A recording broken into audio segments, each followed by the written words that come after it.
Hey y'all, this is the Twin Rivers Music Scene podcast with your host Madison and Reed. We're here to highlight local and upcoming musicians in and around New Braunfels, Texas. We believe the Texas and Americana music scene is what truly makes this town special, and we are so excited to provide a platform for y'all to hear straight from the artists themselves. We hope y'all enjoy the Twin Rivers Music Scene podcast and stay tuned for more interviews posted every other Friday.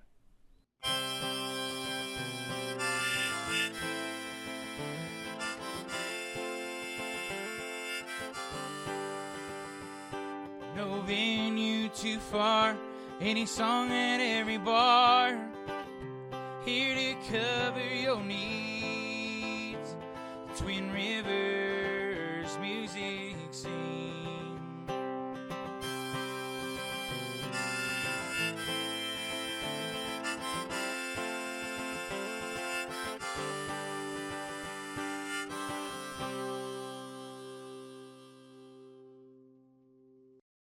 This next artist is a rising Texas singer-songwriter from San Marcos, known for blending heartfelt storytelling with a modern country and Americana sound. Drawing inspiration from artists like John Mayer, Parker McCollum, and Tom Petty, his music combines honest lyrics, laid-back melodies, and emotional depth that connects with listeners across Texas and beyond. His growing catalog includes tracks like Long Lost Friend, Coastal Queen, and Losing You Again, showcasing his ability to balance raw, vulnerable with catchy, memorable songwriting. With performances across the Texas music scene and expanding fan base, he is quickly establishing himself as an artist to watch in the scene. Twin Rivers welcomes Ian Kocourek to the podcast. Thank you for having me. Did I say your last name right? You did. Yes. I was so nervous. I literally called Madison. I called her on our way here. I'm like, I wrote it out how you have, like, in your bio, like, pronounce it this way. But what are, like, some of the craziest ways that people have said your last name? Oh, I'd get in trouble. I've been called cockroach, every version of everything. Yeah. They're just messing with you at that point. You would hope so, yeah. Yeah, you're like looking at them like, are you serious or are you just... I had a football coach who used to call me Ian Cockroach. Really? But he was messing with me, but yeah, there's, like assemblies and graduation and stuff. Mm-hmm. Yeah, it was like an on-the-going joke throughout school going all the way. Well, maybe we can change that around, you know? Maybe.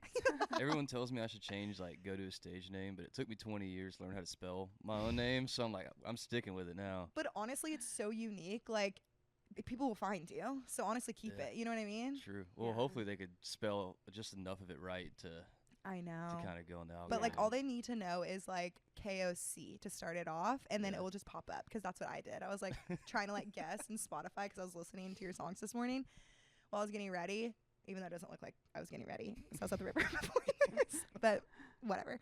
But I literally just typed in KOC and your name just popped up. Well, there we go. So that's all great. you need. Yeah, that's all you need. I think we talked once about like doing something like, how the hell do you say Kocourek or something like that. That'd be funny merch. I want to make t-shirts like you should. Yeah. That's a good idea. Just play off of it, you know. Yeah. Lean it's into unique. it. Yeah. I always say like you take 2 alphabet soup cans and you threw it at the wall, and that's how you got my last name. That's funny. Just whatever stuck. Yeah, in just the whatever moment. stuck. I'm like, that's good enough. Do you have to correct people a lot, or are you just like numb to it that you just are like, just call me whatever? Depends on what mood I'm in. Okay. If you're in like a sassy mood, yeah. you're like, it's actually Kocourek, okay? When that's like the American version of it. I don't even know how to say like the Czech. I think it's Utsudek, but okay. I can't even say that right. So I'm just Sounded cool. Yeah, I mean, let's go with that. I'm like, I won't repeat that, but everyone's gonna be all disappointed hearing me talk after I like introduce myself as Ian Utsudek. Yeah, they're like, you're some Texas guy. You're not like foreign or anything. Not at all. Yeah. Everybody's like, wait, who is this? That's so funny. Well, how's your Saturday going so far? It's going good. It just started for me. Yeah, true. Musicians wake up very late, so. I know, because y'all go to bed super late. That's why I could just never be in the game. Like, I was, had my tambourine gig last night, and I was exhausted by the time it was 9 p.m. And y'all and that's probably the earliest like y'all go on. That's like when we're hitting our stride Yeah. in the day. That's so funny.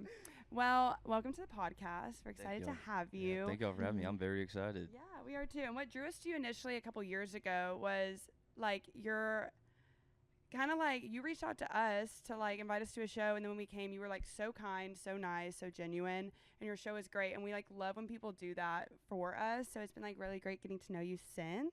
Well, thank you. And yeah, and then also getting to work with you with booking and managing and stuff has been really cool. So we're excited to have you on the podcast to kind of fill in the whole loop now. There we go. Yeah. Okay, so how do you blend your coastal Texas sound from growing up in Texas City? With like the hill country vibes Mhm. now. I don't really know. I think it kind of just comes out probably more than I would like sometimes. Really? Like, yeah. I like it. Whenever I did Midnight Moon, I was like trying to write like a country, like a Texas country song. Uh-huh. And then when I showed it to people, they're like, "This is like Jimmy Buffett." And I was like, "Okay." You're like, I think it's just in my blood, and just like growing up listening to certain stuff, it just like is a part of the musical DNA. yeah, who did Mhm. you listen to growing up? I listened to a lot of stuff. I listened to, I guess like one of the most notable is Hayes Carl, Mm-hmm. because my dad used to go to open mics with him at the Old Quarter before Hayes. That's Mhm. cool. He was my first concert ever. It was like 2005. I got to see him at the Old Quarter, and that was really cool. But What's the Old Quarter? I don't know it's, this. Should I know this? it's like it's a very legendary spot in Galveston. It's an acoustic cafe. Mm-hmm. A lot of original acts, like I think Towns Van Zandt did it whenever it was in Houston, and then it moved to Galveston. But Rex Bell used to own it, and he was like Lightning Hopkins' bass player. And Yeah. this is like if you're like a songwriter, that's like one of the three meccas in Texas. Okay, It's- that's cool. What are the other two, would you say? Cheatham Street Warehouse for me. Yeah. Yeah. And you're there constantly, so that's great. Like you're Yeah. in that scene and you're playing that Mhm. venue a lot. I love it. Yeah. It's home for Mhm. sure. I don't know what the third one is. You're like, just in theory, Th- there's yeah. 3 out there, Well, but there's a lot of like stuff that I like Green Hall. Mhm. Yeah. I love Green Hall. Lukenbach would be up there too, and I'm pretty Mhm. sure I'm missing another very I really like Blue Yeah. Light. Yeah. Lubbock. blue light. Yeah, Mhm. I feel like artists like really. true. Love that that's place. a pretty newer place though. Huh? Like since Blue what, Light? 2000s. I have no idea. I don't know either. I'm not like really into the Lubbock scene. Like I don't know Yes. much about it, I but gotcha. a lot of people just say that they came up doing the songwriter nights there. Mhm. Yeah, I know it's like almost Cheatham Street level now, Yeah. Yeah, where it's like that's one of the certified places in Texas now. that you like want to check off like Mhm. your bucket list for sure. What makes Cheatham so special to you? The history of George Strait, Kent Finley, Mhm. Stevie Ray. I'm a big Stevie Ray Vaughan fan. That's another person I grew up listening to a lot. And the first time I ever went there, like I seen a post like this right next to the bar that had Stevie, like he drew something on there and signed it. So that's cool. But everyone that's played there, they're just like the songs that were like written there, written around there.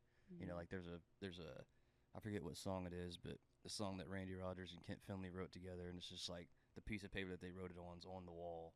So it's just if those walls could talk, Oh yeah. that'd be insane. Yeah. True. That's very true. Lots of songs. I feel like Cheatham is like a really good music community. I feel like Oh, y'all yeah. have a good scene in San Marcos where y'all Mhm. go and like write a lot. It's like you, Hank, Cameron, Jameson, Ashton. Bowmore. Yeah. hmm How's being introduced in the scene with all of those guys and like learning from everybody? Yeah, it was wild because I started playing live music 2 months before I moved here. Okay. So I started playing live music June 2023, and I moved here in August of 2023.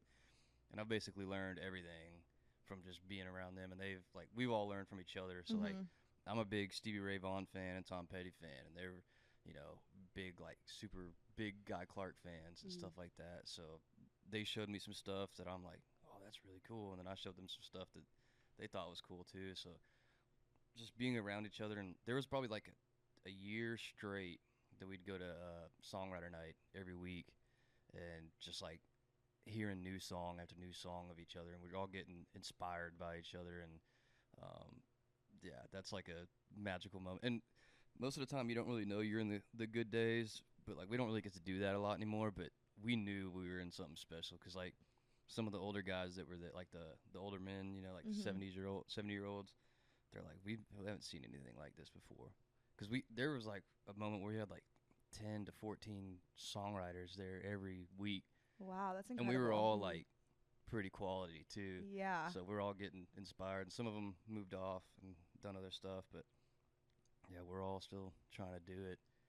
I love It was it. it was cool. That's like probably that year and a half stretch of my life is probably going to be one of the coolest moments. So much lore. Yeah, I bet. I love that. That's Yeah. cool. And that's cool too because like we're mainly based in the New Braunfels scene, but we even would talk about like the San Marcos guys, like that group. Like it was very like evident what y'all were doing was really like coming up and like making an impact on the scene from people even in other cities. And it was cool that y'all had like that group and that identity because everyone talked very highly of y'all. Yeah, there were some newer guys that are like really good that are going there now, or probably going there a couple months ago, and they said that they saw like what we were doing from other places and like moved here to see what Dang. it's about, which is weird. Cause How does that feel? Yeah, like people being like, y'all inspired me to move here and pursue music too. I don't know. Well, it's a testament to Cheatham Street for sure. Mhm. You know, the fact that the community is still there, even after a decade after Kent has passed. Yeah, that's the legacy of Cheatham Street right there. It's all about the song and all about, you know, the community. It's cool because it's pretty rare that, you know, you don't really screw people over in the music industry as like a whole, and we're all there just like caring about the song and trying to help each other out, which is, I don't know, it's, to me it seems rare. Yeah. But Yeah. I'm glad that was like the first introduction to the music stuff that I had for sure. Totally. I Yeah. think that's really special too. And we always kind of talk about that with like the New Braunfels scene and San Marcos scene. Everybody's here to support one another and nobody's trying to step on toes. Like everybody's just, you know, trying to be their best versions of themselves and helping out people, collaborating. And that's what I love about Mm-hmm. this city. It's cool because everyone's a little different too. Mm-hmm. You know, no one's really like, oh, these guys are doing the same exact thing. It's like, oh, he has something about him, he has something about him, she has something about her. I don't know, it's cool that everyone is able to be themselves. Yeah. you know? Absolutely. And what's cool is we were talking about shaker hymns like off camera before this, and I remember posting something of you a couple weeks ago, and Niall swiped up on it, and it's like Ian's the hardest working dreamer I know. Like he's killing it, and it's cool to like have Oh, people man. saying that, like even like when you don't know about it to other people, and That's so my first time hearing about that. yeah. He's Yeah, got Ni- a huge smile on his Yeah. face right now. Thanks, Niall. Niles is my big brother. He's amazing. He produced some of my songs and has given me guidance to like what to watch out for and stuff like that. So I can't thank him enough. That's cool. I Yeah. didn't know about that. Yeah, it's sweet to hear like people saying that when like you're not around, kind of thing. So It is sweet. yeah. That's how you know that they really like you. It's not Yeah. fake, you know? Mhm. Just kidding. No, that's a, He's not shit talking. Yeah, Yeah, no. he's not shit talking about. about hey, some of it will probably be warranted. You know? No. That's funny. Okay, so you kind of mentioned that. Was your dad in the scene? No, lit- but he but was he the one just- that he was the one that wanted me to play guitar. Okay. Did and you start as like a little kid earlier, kind of later? I think I picked it up like 3 times in my life. Really? It was like, you know, my dad was like, "Hey, learn some chords," and you know, I didn't. Yeah. And then in 7th grade, we had a guitar class, and I played that for probably about a year that I was in there, and then I kind of forgot about it, and then it was like right around when Merle Haggard died. There was a whole bunch of stuff going on. I was like, you know what, I'm just gonna picked up bass first because I wanted to jam with my dad. Okay, And then, interesting. you know, I'm a big Stevie Ray Vaughan guy, so I'm like, Stevie didn't play a bass. Like, I want to do all the, you know, fun stuff. Yeah. So then I picked up guitar in 2016, I think, like Okay. legitimately, and been going ever since. Haven't put it down. Yeah, and you put out a lot of singles in the past couple years. Mhm. How has that journey been like for you from the songwriting and recording process to also like marketing yourself online with them? Yeah, I probably need to do a better job at marketing. It's a weird thing for That's why you sure. got this girl right Yeah, here. It's I don't really know what I'm doing on the marketing side, but from like the perspective of learning how to like make songs in the studio, because like we were talking about the Focusrite and the laptop, like I'd make demos in my room and get a general idea of what I wanted to kind of sound like, or general idea of like how stuff went in my mind, and then when you go to the studio with the real musicians and people that know what they're talking about, you're like, oh, okay, it's a little different. But yeah, I've been blessed to be in the studio a lot the past 2 years, and I've learned a lot from just like dynamic standpoint, which you can take to the live show, and it makes the live show even better. You know, making the songs flow, feel like a roller coaster, and then making the set overall feel dynamic where you don't get bored in the middle of it. It's always moving, and that's like the thing that I've been focusing on recently a lot for sure. It's just trying to like sound intellectual, but it's not working. You're like digging for the words. It does sound intellectual though. You're killing it. So funny. I love it. Oh my god, All you're like- sounding so great. Okay. Speaking of like set list, when you're making a set list based on shows, like how is that process for you? I know you kind of said that, like when you go into different venues, because I'm sure every venue is different, right? Like whether it's acoustic show or a full band show, is there ever a moment where you're on stage and you're like, okay, this is not vibing, just kind of change it up a little bit? No, I just play what I want. You just play it? Okay. No, I'm there for a reason, whether they they like it or they know what they booked or not. I'm pretty much gonna be me all the time, for better or for worse. I love it. Just That stick it out. authenticity, yes. Stand on your own 2 feet. Well, I'm not good at being anything else. I don't know. That's what I learned. I'm trying to figure out, who I am and what I sound like. But whenever I find myself sounding like something too much, I'm like, this sucks. Yeah. Yeah. I think that's great though, because a lot of people probably try to morph themselves into things that they think the audience wants to hear or the scene wants to be put out. So that's really special that you're just staying true to you, because you're like, there's literally no other way I could do that. I learned it the hard way. There's a song that I recorded that I thought, this would be really good, and I spent so much money on it, and I never put it out because I was just like, Really? I was like, this isn't, I don't know, just didn't feel right. You know what I mean? Yeah, So- that's actually so interesting that you like went through the whole recording process and everything, and just Yeah. like you have it in your back pocket. I recorded it twice because I Because wanted you it didn't- because I wanted it to work, but I'm like, it just doesn't work. See, yeah, you can't force it. You just gotta be Exactly. yourself. I always say songs and songwriting are like a fart. If you force it, it's gonna be shit. Yeah. Did you come up with that?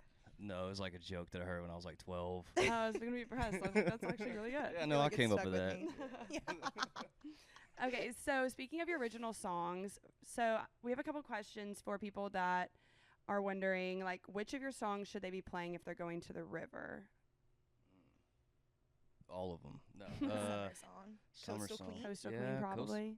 I don't know. Coastal Queen's fun to play, like on the guitar for me. I don't know. My buddies played it on the boat a couple months ago, and they said it passed the water test. So Yeah. that could be a good boat river song. I don't know, Midnight Moon maybe, because my buddy said it's like a Jimmy Buffett kind of coastal thing. What about if people pull you up on Spotify and they're going through a breakup? Which song should they listen to? Probably You Were the One. That was like the first song I ever wrote on guitar. Who is it about? It's gonna lose some of its charm here. It started out about one person, and I was like, man, this song's kind of cool. So I just kind of drew from different situations to make the song Yeah, that's a fine. better song. But yeah, I was 18 when I wrote that, and it wasn't like a serious relationship at all. But I don't know, I was kind of heartbroken because 18 and everything's so heavy then, and yeah, I don't know. Was that your first heartbreak? Nah. I listened to a lot of like Texas country, Randy Rogers growing up, so all them songs too. prepared me for anytime something small happened. I was like, this is the worst thing ever. Heartbreak, As a musician and songwriter, I'm sure you feel so deeply, Always, yeah. It's a blessing and a curse. So when you're not doing music, tell the people what you're up to. What are other hobbies you have that people would be surprised by? I don't know. I like watching a lot of shows and movies. What I are you try to be watching? pretty tame for the most part. Oh, Uh, good for you. yeah. What are you watching? All of my favorite shows like ended or suck. So I'm like I'm on the lookout for like new movies and stuff. But I like a lot of 80s movies, so sometimes I'll go back and rewatch some of that stuff. Do you ever pull inspiration from like movies Oh, or yeah. TV shows? Really? Yeah, 'cause I don't know, like I said, I'm pretty tame, so like not a lot happens in my life for better or for worse. So, I'll like watch a movie or I'll hear a song and I'm like, man, that made me feel something, And at first I was like, that's kind of corny. But then I'm a big Bob Seger fan. So he did an interview and he said, because he's like a very personable songwriter, he said that he would take like inspiration from like what's going on in his friends' lives and their relationships. Or sometimes he'd like read a book or watch a movie, and yeah, that's what I do sometimes. I was watching. What was it? There's 2 Molly Ringwald movies from the 80s, and I think they're both John Hughes. It was Breakfast Club and something else. 16 Candles. Yeah. And I took inspiration from her characters in both, and I made a song called Satisfied. One of her name in one movie is Sam, the other one's Claire. So I just put Sam Claire is a rich girl, and I was listening to a lot of Parker McCollum, Yeah. Limestone Kid at the time, so it was like just happened that the air, you know, it was all in the air. So That's really That's cool. so neat. I love that. Have you had any like strange fan interactions at any of your shows? yes. What are some of them? Have they been like weirdos or what? Some of them, yeah. Some of them have been kind of. I guess they wouldn't be fans. Some of them were kind of rude at one point. Yeah. Like just saying mean stuff after the show or something? They might have not thought it was mean, but it was just like, okay, you didn't need to share that. There's one guy that I was filling in for one of my buddies, and he came up to me and was like, "Yeah, I thought your buddy was playing, not you." And then just like, he was not happy Not with. nice. Yeah. Damn. I was like, okay, dude, thanks, man. Yeah. Kick him in the shins next time. No, you just kind of, I don't, it's weird. Like, after the show, like, you know, sometimes people will say, like, oh, man, you're better than this guy. I'm like, well, that's my buddy. Like, why are you, Yeah. I don't know. There's a lot of drinks involved with people, so sometimes they get the The urge liquid to, courage. yeah, and I'm like, I'm not going to, like, agree. You're just like looking at them like, okay. Which is awkward. So I'm like, oh, cool, man, thanks. Just like, thanks for coming. Well, you know, I appreciate the compliment, Mm-hmm. but I don't know. I'm not a big fan of, like, digging at people either. Yeah. Cause, especially not my buddies. necessary. Yeah. Yeah. You're like, that's my friend. Yeah. Well, then I don't want to be all defensive either, you know? Yeah, you kind of just have to like smile. Yeah. Yeah. Just like hope they feel Exactly. awkward and go Just be away. like, that's what I'd be like, thanks for coming. Yeah. Yeah, thanks. So you have a new single coming out next Mhm. month at the end of June, Back to You. Can you tell people about it? And then also the single released like show that you're going to have at Cowboys and Cadillacs. Yeah, so I have a song coming out June 26th. It's called Back to You.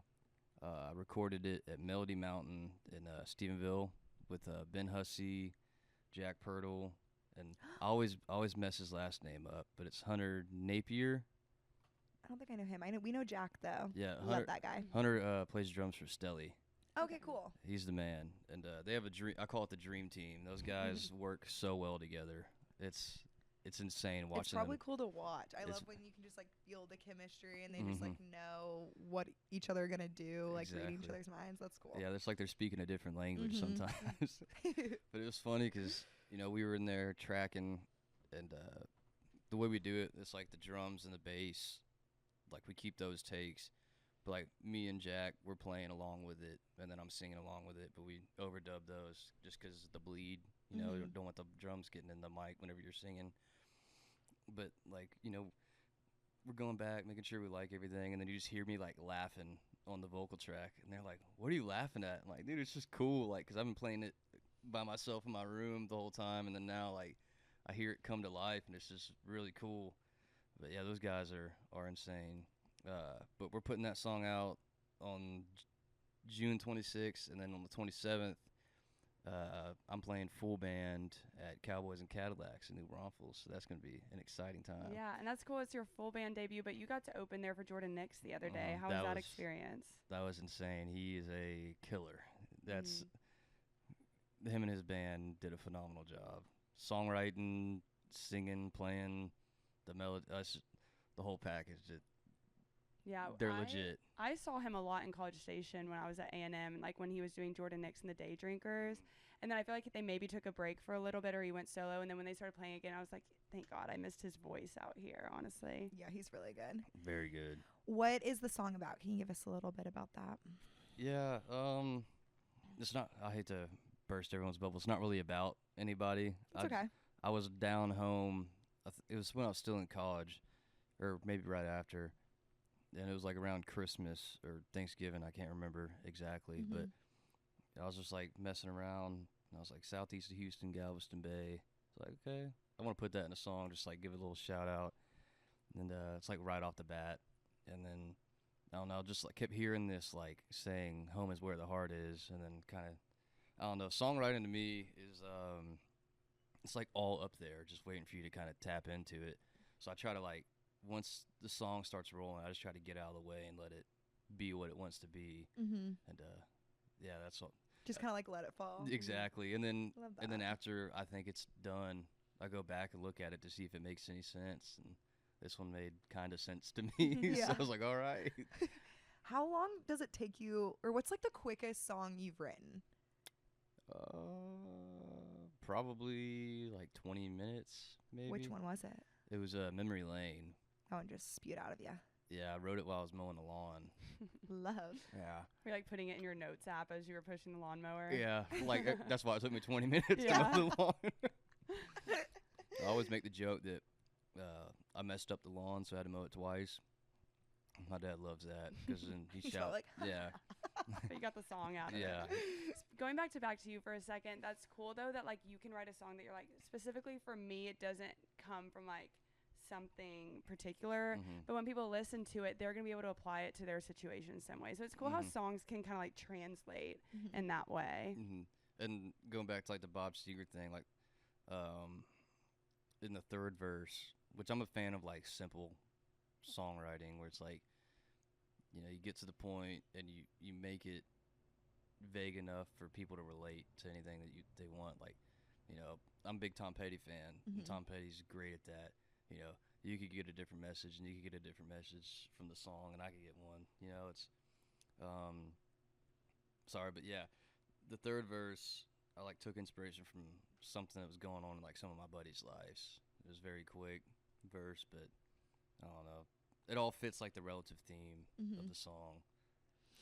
Exciting. Can't wait to Mhm. listen. Yeah, it's I'm gonna sure be you've heard great. it. Have you heard it? Obviously. Yeah, it's really good. And I'm just, like, excited over for like here. that's going to be such a great show at Cowboys too. Like cool venue to pair up with like the single release. So it's going to be a fun night and we'll keep promoting that on the way. Yeah, I like, think a whole bunch of trailers. family and friends are coming out to that one because it's Saturday night too. Yeah, perfect. I don't get a lot of Saturday night gigs, so It's gonna be a Summer good one. And- rooftop. yeah, I was gonna say, especially Cowboys and Cadillacs, that's gonna be a good night. And I like feel like I'm out of town, so like that's very devastating. But cancel your I'll trip. FaceTime you. Yeah. yeah, I know, like FaceTime. I'm just like Yeah. watching. Like, can you give us a little insight of your band mates and the whole dynamic of the band too? Yeah, so the guy that I played with first here is Cash White.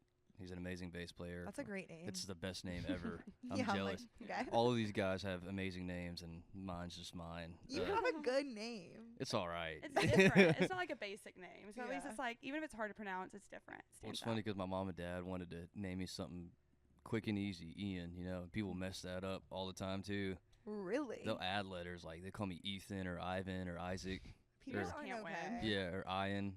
I can understand Ian, but yeah, when they mess up my first and last name, that's what gets me going. Or we're like, oh shit, here we go. Yeah. They're just messing with you at that point. Like, how? Literally. But yeah, Cash White on bass. He's a madman from Austin, Texas. He's in an amazing like indie band, Two-Legged Dog. They're very good. Then we have Joaquin Fraser on guitar. He's an amazing singer-songwriter. He has his own stuff. Joaquin Fraser and Due South is his band. And then Jack Strube, he's an amazing drummer, and he has like a really cool hard rock band called Oogway. They're all from Austin. They all went to the same high school. Cool. That's So, cool. It's yeah. cool that they're all in like different genres. Mm-hmm. Like And- y'all are all. That's like Mhm. really cool dynamic. Mm-hmm. Yeah, to, like it's bring all together. well, then we all like similar music too, so it's all I don't know. The chemistry's great too. Mhm. It's the first time we had Jack on drums was a festival gig, and it was down in Galveston area, and we had to drive like 3.5 hours, and there was like no awkward stage. It was just like He fit in well. exactly Yeah. because they all went to high school and they all played in Mhm. bands together before, so I was like the odd man out, but. Yeah, they finally. I didn't know what 6/7 was before that drive, and then now I knew. But what is it? You know, like our 1738. Like That- 1738. Yeah. Oh, 17th. Yeah. It's just like a vocal stem. Oh, the okay. 6/7, yeah. Honestly, thank you. I have been asking Now I say everybody it too for like much. 2 years. Well, like I love 1738. Like that's Yeah. what I grew up on. Yeah, in college. That you're was like- always like my yeah. codes for everything. Like literally, I tried out how door code was that. Oh, okay. So Someone's it's gonna go either break yay. into it now. It's probably Well, still the obviously it's same thing. changed. It's probably It's- 6767 exactly. now. Yeah. That's Dude, funny. I feel like I'm just like the old guy that's it's like out of place doing 6-7. Yeah. Everyone's like, dude, what are you doing? I'm like, I don't know, trying to stay young, man. You're just like, I'm just gonna roll with it. Yeah. That's so funny. Also, you are not old. Like, Well, Yeah. I'm I'm old. 25 now, so I'm. okay, yeah, you're not old. Well, all my band members they call me Unk, so Because you have a lot of younger guys in your band, yeah, right? they're all around 21. So Okay. Yeah. yeah, So you're they're the dad of the group. Yeah, I was gonna say Yeah. fatherly figure. Fatherly figure. They look up to you. Got to be on your best behavior. I don't know if they look up to me, but I'm sure that they do. Is there a difference when you're on stage when you're playing acoustic or full band? Do you feel more confident in one of those settings, like with yeah. the band behind you? Do you feel like you kind of groove a little bit more, or are you more in your space alone? I like playing full band more. It's more fun. Like I said, I'm a big Stevie Ray fan, so whenever I'm able to play like lead guitar and then do the frontman thing, that's my favorite thing ever. Mm-hmm. And then acoustic, I like it. The way I sing some of the songs is a little different, and the set list changes a little bit. Mm-hmm. But I feel weird, like just like, because we've been playing full band so much, like I've changed the way I play some of the songs for full band. So I'm like trying to do it on acoustic and like move around in a chair, Yeah. and I feel like people are just like, what is that guy doing? Is he having a stroke? You're like, no, I'm okay. Y'all have great dynamics on the stage though together. Like I love how y'all like lean against each other. Y'all do the Mhm. guitar lean, and y'all are just like y'all flow and mesh really well together. Well, that's the thing that I try to convey the most, because I don't think I'm like the most talented, and I don't think, I'm proud of like the songwriting and stuff like that, but I want people to feel good at the concert or have fun, because we're having fun up there, and whenever we mess around with each other and stuff like that, it Mhm. kind of we're genuinely having fun. But I've had a couple people that say the same thing, and it's contagious to the audience, and that's at the end of the day, we're there to entertain. Mm-hmm. So if I could do that and entertain and still play the stuff that I want to play, I'm like, that's a win. Are y'all like Absolutely. talking shit to each other on stage, like on the talkback mic? or Reed loves anything? to ask. Like I she feel wants like to people be on the do. talkback mics. I Like honestly, we should get you in ears. I don't think we're like at that level yet, even to have a talkback mic. Do y'all play Or with in even- ears? No, Y'all just Okay. like play with the what is it called? wedge monitors. Yeah, yeah. Yeah, we're That's okay. So if Oh. y'all were talking shit, the audience would hear. So Yeah. But they're Yeah, nice it's not- to each other. we just I like just- talk to people where they're like they'll say things to each other on stage to get each Mhm. other to laugh or like kind of try to mess up or like tease Mhm. each other on there. So I Well, always wonder. sometimes I'll like go over there and like hit their strings while they're playing something to kind of Mhm. mess them up a little bit, Yeah. just to be a dick. I don't know. I think it's Keep 'em fun. on their toes. Exactly. Well, because Honestly. I don't know. I think interaction. Some of my like I'm a big Van Halen fan, so Mhm. they're always interacting with each other, goofing off.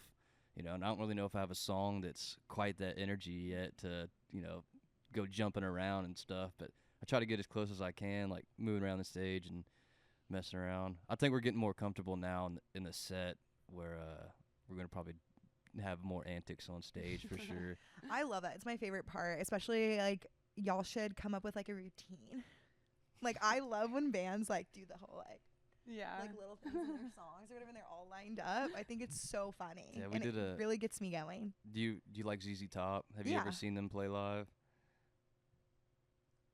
No. Actually no. I gotcha. Well, sometimes they'll like do that Yeah, with the that's guitar. what I'm talking Yeah. about. we yeah, did and it's we like did the, that at Cheatham Street last time. oh, It I was missed that one. It was very fun. Yeah. It's so funny to me. And then it's just like brings me joy. I'm sure I'm not the only one. Well- Everybody probably loves it. Because whenever you're feeling it and you're having a good time, you're gonna kind of. I just looked really weird right there, but you're gonna It's all move. the shoulders. You're gonna move around, and I don't know. Everyone in the band's a pretty good musician, so we're confident enough that we're gonna play good. So Yeah. we're able to kind of Have fun take with it. liberties and move around and not look stiff up there. So true. Mm. I feel like whenever it's stiff and you don't talk to the audience, everyone's like, these people are not like. Yeah, it's more like background Yeah, at I that try. point. I try to break Yeah. the wall down where it's like, Mhm. all right, we're having fun, we're hanging out. Yeah, I want everyone to have a good time. totally. That way there's people not feel that it. disconnect. Like you're kind of all Mhm. together, not like, okay, we're on stage, you're out there kind Mhm. of thing. Yeah. Exactly. So I know you said that you don't really like marketing, but I feel like your social media presence is good, and obviously now you have this manager over here. Mhm. So and everybody hates social media. See, You're- I don't hate it. I just Okay. need to be better at it. Okay, I was gonna say like, what's your view on it I with seen like marketing yourself like on social media, TikTok, all that kind of stuff? I seen a TikTok a few months ago that was saying like use your Instagram and your TikTok as like your own MTV. Mm-hmm. I was like, oh, that makes perfect sense. Mhm. Yeah. Yeah. Now I just need to figure out what I want to put on there. Yeah. That's the thing. And right now, like I said, I'm trying to like kind of figure out, what I want to look like or what I want to kind of sound like and get more of an identity. And then I think I'm getting really close to it. And then once I get a little bit closer, I'm just Yeah. gonna full dive into it. I think it will all Mhm. come natural. Like, how would you like if somebody asked you how to describe your sound? How would you describe it? I'd say if it was like Tom Petty and John Mayer, if they're from Southeast Texas, Yeah. I don't know. I'm a big fan of the song structure and the guitar playing, so I don't really know. But in my head, that's what I'm starting to sound like, or I Mhm. sound like, and to other people, they're like, I don't get that at all. So You're like, oh, okay. yeah, I don't know. I'm just making music I like, or Well, it's that I important. like to play. Yeah. That's funny. So where can people follow you on Instagram, Facebook, all the things so they can listen to your music and stay tuned for show dates? Yeah, if you just type in Ian, I think on Instagram it's Ian S. Kocourek, because I was thinking about going by my middle name too, but What's your middle name? Skylar. Ian Okay. Skylar. Ian Skylar Kocourek. I was gonna do like the Stevie Ray Vaughan thing, Oh. but then I realized it's way too many letters. Yeah. You're like, actually, I don't even know if this will fit in my handle. Exactly. But on Instagram it's Ian S, and then if you just type in KOC, It'll there you pop go. up. It should pop up. And then yeah, and then Facebook, just Ian KOC. It should probably pop up. KOCOUREK. Mm-hmm. TikTok, the same thing. And then I don't really think anyone uses Twitter that much anymore. It's not even. What is it called now? X. X. I haven't been on that since it was Twitter. Yeah. I think. Also, do y'all know what like Threads is? I see it pop up on my Instagram. I think it's kind of like Twitter for Instagram. Mm. I don't Things know. are weird. And then you have a website. Yeah. Ian, Sorry. But you got to spell out the whole Yeah. thing for the website. Ian KOC. Yeah. Watch, now you're gonna start using that.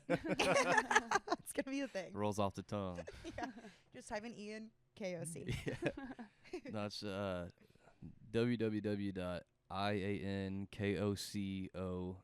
www.iankocourek.com.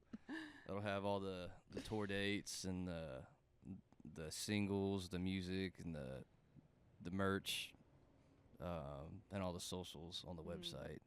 The It one It also stop has a shop. contact form if you want to book Yes. full band or acoustic. Yes. And you have Cowboys coming up June 27th. You're Mhm. playing Galley Winter. The River Jam Yeah. so on people can look forward to that. Sunday, July 12th. I think so, yeah. And that's at Lone Star Float House. Mhm.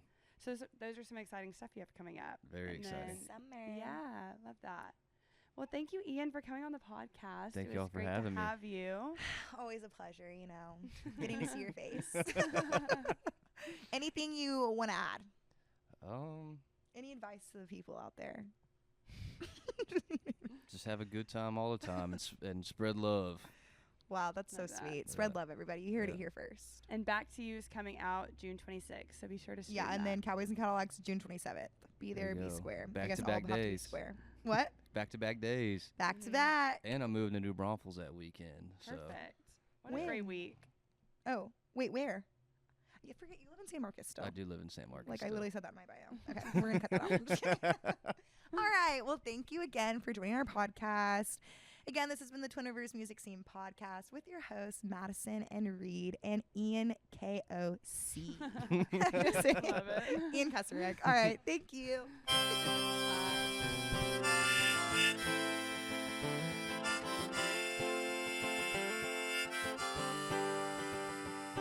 No venue too far, any song at every bar. Here to cover your needs. Twin Rivers Music Scene.